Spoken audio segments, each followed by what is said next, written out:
Good day, ladies and gentlemen, and welcome to another Korean experience and talk experience video in South Korea. And this one, we're gonna look back at our vlogs that we made, and maybe catch some stories that I haven't told you. I skipped through a couple of things, couple of vlogs, because most of them doesn't really apply to the stories. So you'll see, like, if you go to my vlog playlist, you'll see everything. So you can, if you want to look at the Korean experience from, like, on a weekly basis, basically about what, 2 years in, or no, about 8-9 months in, then feel free to check that playlist out. Let me drink some coffee before we continue on. Let's head over there. Boom. And let's listen. Oh, that part was just the intro, by the way. It was in elementary school, so they're going to middle school. You know, they graduated and everything. Oh, in this video, I'm talking about them graduating. And on Tuesday, I call her Miss Artist. You remember? She, like, looked at me, and she's like, "Oh, teacher, look at me. And I looked at her, and she's like, "Oh," and she took, like, her phone, and she's like, took a photo. Of course, I had a pink phone. Pink is my favorite flavor. And I'm like, okay, she took a photo. 40 minutes later, right? 40 minutes later, she walked up to me and she said, "Teacher, close your eyes." And I closed my eyes. And she's like, no, teacher, hands. And she's like, "Do your hands like this, and hold your hands out like this." I'm like, okay, and I close my eyes and I hold out my hands and everything. And she's like, "Oh, teacher, count to 5. 5, 4, 3. And I'm like, okay, yeah. And I go 5. This is a bit more detailed than I remember. And she put something in my hand, a piece of paper, right? And I go 2, 1, I open my eyes, and hopefully, this is what she drew. She gave me this. Let me zoom out a bit. There we go. Don't know. Let me move in closer with it. And so that you can see what she drew, you know. She drew this in literally 40 minutes, right? She drew this in 40 minutes. All right, hello, yeah, okay. Sorry, I thought I was muted. All right, that jacket that I was wearing was the infamous one that had some vomit. On that one story, you remember? Yeah, that's the jacket. But this was before that happened. Off of a photo she took of me. And I'm like, lady, I'm not crying. It's been raining on my face, you know? And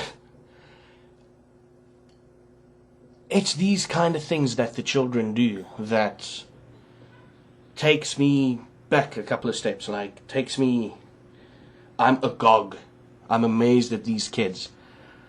And it's the little things they do. On Wednesday, we had our usual volleyball match thing. And did I tell you about it? Volleyball matches?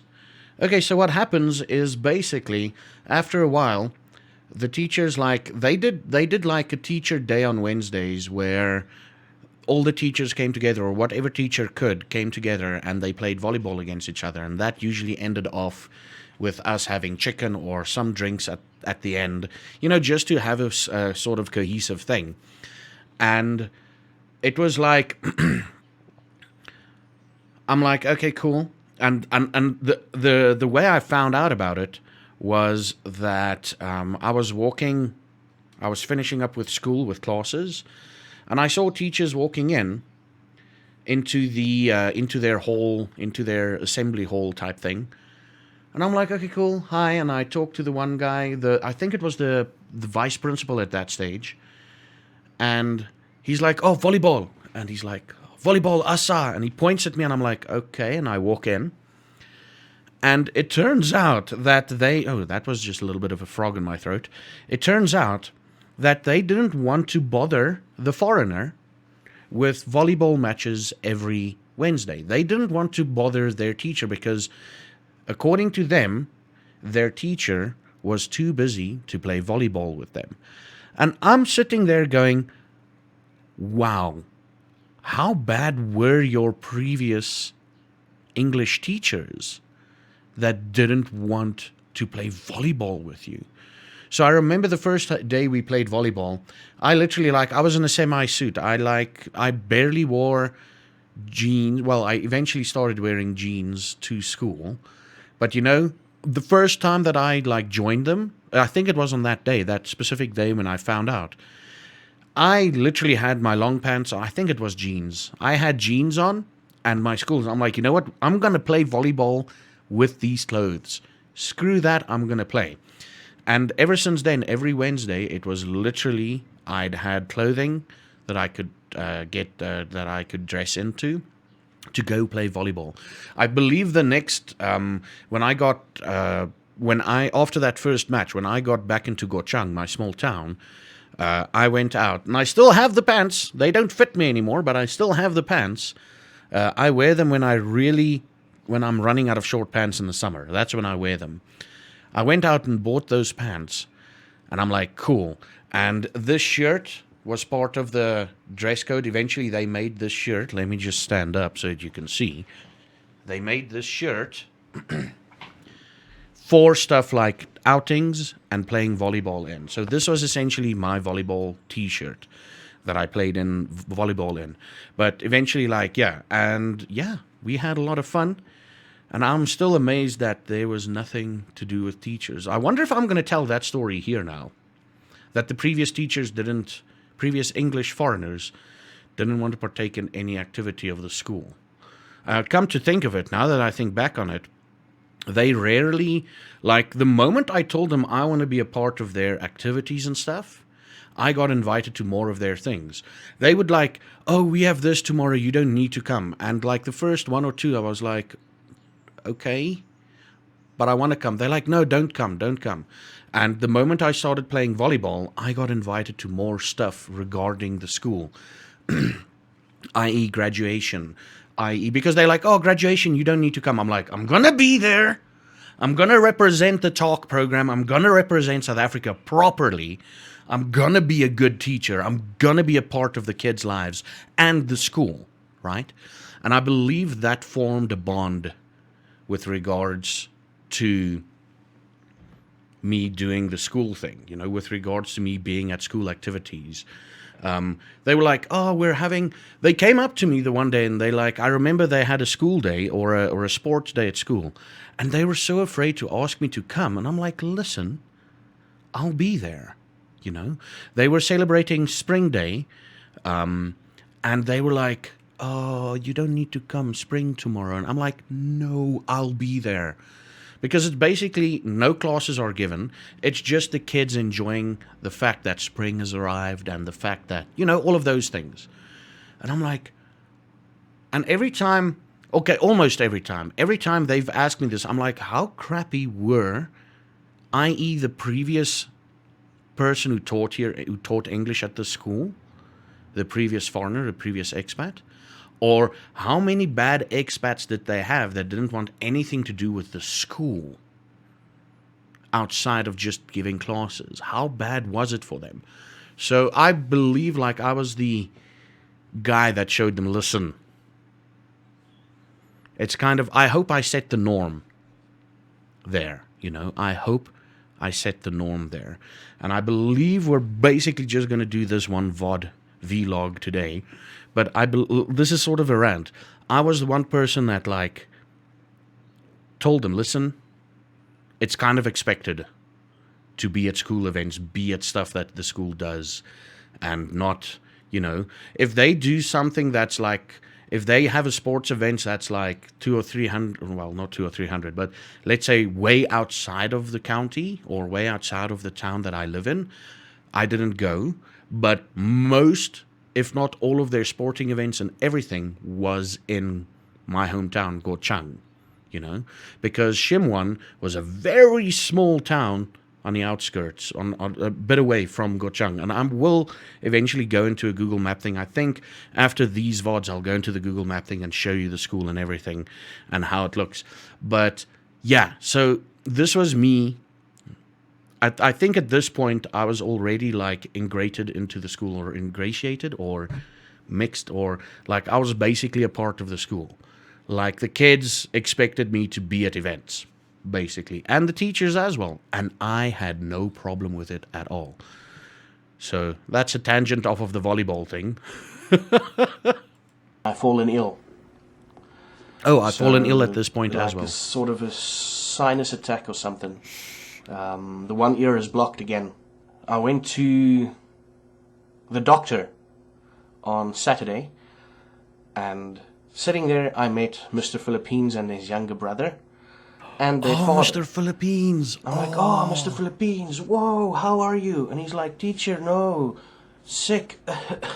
And I'm like, okay, well, me too. And he's like, yes, very cold, very bad. I'm like, yeah, it's real bad.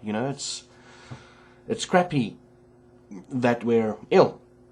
And I looked at his brother, I'm like, hey, I'm not going to mention his name. I'm like, let's call him Mini Philippines.